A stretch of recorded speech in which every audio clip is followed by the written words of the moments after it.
What is up, guys? It's the Pack01 here, and today I'll be doing episode 1 of my Redstone series.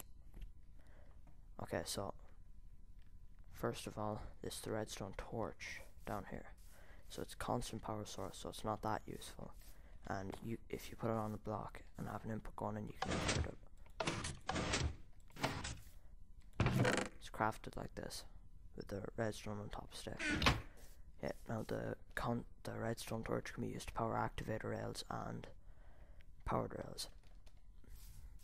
It can also be used to power pistons if you want to make them look like a table. Redstone torches are also sort of like normal torches. They emit light but not nearly as much, so it can be used for dungeons just to make them more dark. Now here's an inverted one, so there's a open door and it can be opened like so. Next we have the lever, so it can be placed on the ground, a wall, or the ceiling, and it's a constant power source, so it won't turn off until it's on, and it's crafted like this.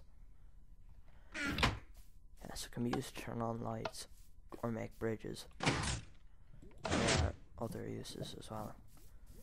Yeah, so next we have a button. We have a stone button and a wooden button, and it only stays on for a couple of seconds, and they're crafted like this.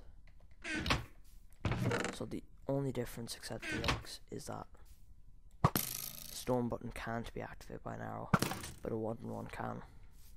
So right here we have a stone button to activate an iron door, which is the main use for them,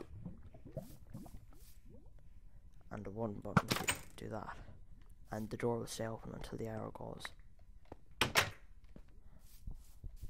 Next we have pressure plates. Okay, so first of all we have the stone pressure plate and the wooden one, and they'll stay active until the mob standing on them goes. This is how they're crafted. The only difference between the two is that a wooden one can also be activated by throwing a block onto it, but a stone one can't. Next we have the light pressure plate and the heavy one, and they're crafted like that. Okay, so a light one can be used. You need multiple blocks to throw on it, and it depends on how far away it is. The heavy one takes a lot more. I think I missed it with all them.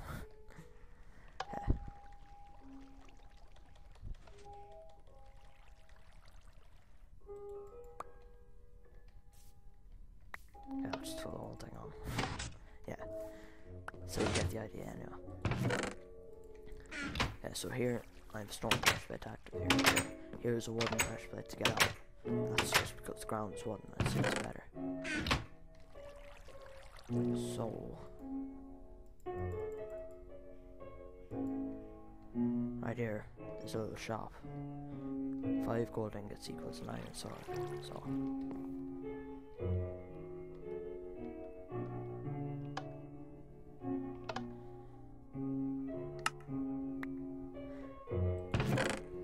So that's what you can do with the light and heavy pressure plates.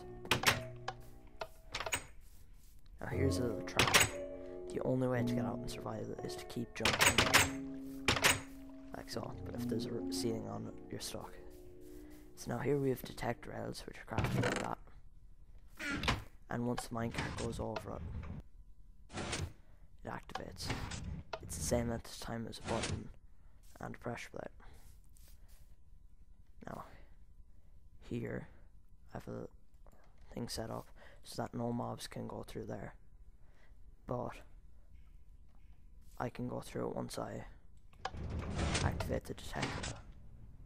Bit of a fail. So here now there's a TNT minecart, and this is an activator rail, which has to be powered by something. I have a redstone torch here, and once it's put over it, it will activate the TNT. Now I've obsidian. Okay then, we're supposed to fall in there and stop the explosion, but it doesn't matter. Okay, next we have the tripwire. It works just like a pressure plate. The redstone comes out the block with the tripwire hook. Tripwire hook is crafted as so, and you put string down.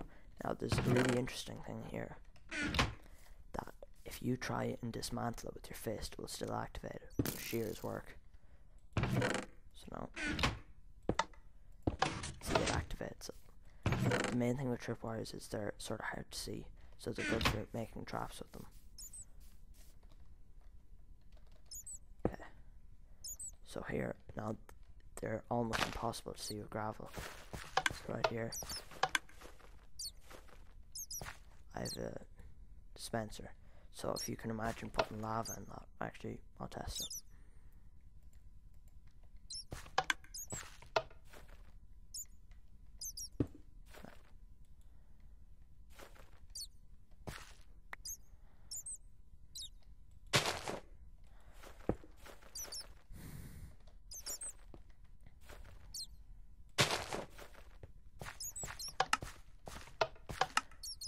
So in survival mode, that would be devastating, but I stepped off the pressure plate in time to stop it. There's another pretty weird thing about pressure plates, and that is they're tripwires. They can be placed on nothing, the string, as long as the tripwire hooks are on the wall. So you could use it as falling through something. So that's another reason why they're pretty useful. Okay, here we have the daylight sensor. Now the power source, I'll show you actually. Okay, first of all, they're crafted with slabs. Now it doesn't have to be oak; it can be any type of slab. And I'll just show you this.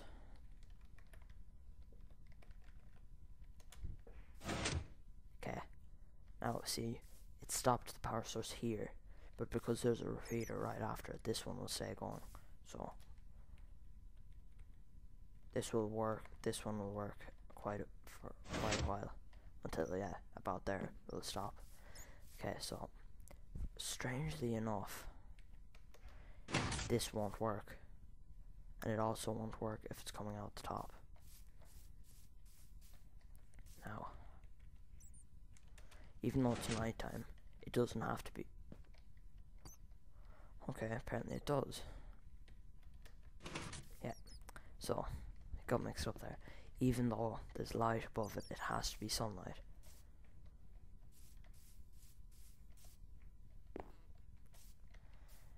Okay, so here I have a little setup that once it's nighttime, it will light up this house. So I'm just going to put it a bit before that.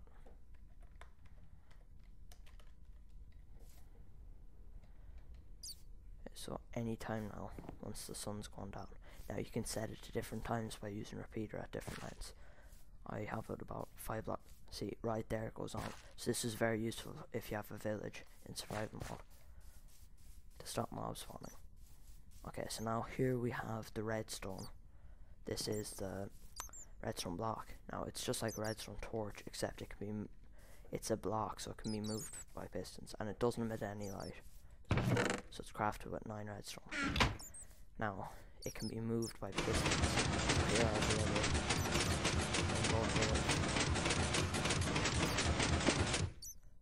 Okay.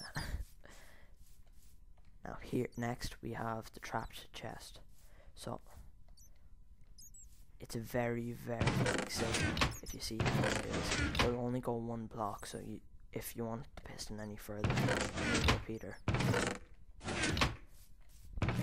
So here is it. I'm gonna set today. Okay. So here's the trapped one. Now if you see a little red ring around there, and it's sort of grey black around there, it's just a bit darker. That's the only way of telling. So you'll have to be very aware of it. And this is how you make a tripwire hook behind the chest. Okay, so I have little things set up here. So someone goes to loot your stuff. Nothing here. And now in survival you drown. Although you could use lava, but the purpose of that is that you can get this stuff afterwards. So just opens pistons. Okay, next we have the redstone block. Now this is gotten from using silk touch with an iron or diamond pickaxe on redstone ore. So actually it's better on night time for this bit. Okay. So if you look here, once you step on it, it can be used as light. Now it's not a power source, but it can be used different ways. which I'll cover in future episodes, that it can update blocks, if that makes any sense. So this has been the end of the episode. Peace. Okay guys, thanks for watching the video. Now if this helped you in any way at all, please leave a like and subscribe, because I'll be making episode 2 soon. So episode 2 is going to be about redstone, its properties, also torches and repeaters, maybe even comparators. But so please leave a like and subscribe if you haven't already. And if I got anything wrong during this video, please just comment and please leave me suggestions.